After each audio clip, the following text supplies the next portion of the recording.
Bonjour et bienvenue aux nouvelles du matin. Il y a 50 ans, un nouveau parti vient d'apparaître, l'OLP. Ce parti très intéressant va être à la base de plusieurs changements en Palestine. Notre cher reporter, nous présentera et nous éclaircira sur l'origine et les actions de ce parti. Que savez-vous de l'origine de l'OLP? L'Organisation de la libération de la Palestine fut créée en 1964 par le Conseil national de la Palestine avec l'aide de la Ligue arabe, dans le but de libérer la Palestine et d'empêcher l'union des deux rives de la Jordanie, donc la Palestine et l'Israël. Le président dans le temps fut Ahmad Shukari. Après la défaite arabe, après la guerre des 6 jours, en 1967, l'OLP s'est divisé en deux parties. Quels sont ces deux partis?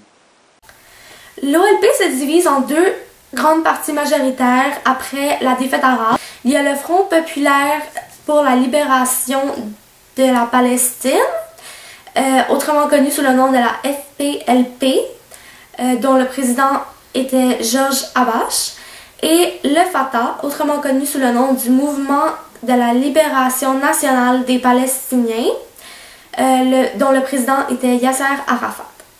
En 1968, le Fatah et d'autres mouvements vont rentrer en force au sein du Conseil national palestinien. En 1969, leur but va changer. On va vouloir la destruction complète de l'Israël, une guerre, et on va vouloir la libération entière des Palestiniens. À ce moment, l'OLP veut commencer une lutte armée contre Israël. Pouvez-vous nous expliquer en plus de détails cet affrontement entre Israël et l'OLP? L'OLP sera aidé de plusieurs pays, de plusieurs armées de plusieurs pays, dont celui de la Syrie, la Saïka en 1968, et l'armée de l'Irak, le Front de libération arabe en 1969, la même année où Yasser Arafat deviendra président du comité exécutif de l'organisation. Une des stratégies de guerre est de poser les bases arrières des Palestiniens dans les pays voisins de l'Israël. Mais cela va causer problème à plusieurs de ces pays puisque ceux-ci ne veulent pas prendre de position. L'armée va donc se déplacer au Liban et s'allier avec les forces progressistes locales. Ils auront une victoire partielle lors de la 4e guerre israélo-arabe. Dès 1973, l'OLP va commencer à être reconnue mondialement. Pouvez-vous élaborer, s'il vous plaît? En 1973, l'OLP sera reconnue comme le seul représentant du peuple palestinien lors de la conférence arabe-Alger. Durant cette dernière, on va souligner le droit au retour des réfugiés palestiniens. De plus, on va inviter l'OLP à assister comme observateur au débat des Nations Unies. En 1976, l'OLP deviendra un État membre de la Ligue arabe. Pouvez-vous nous dire ce qu'il se passe en 1988? En novembre 1988, on va créer un État palestinien en acceptant certaines conditions des États-Unis.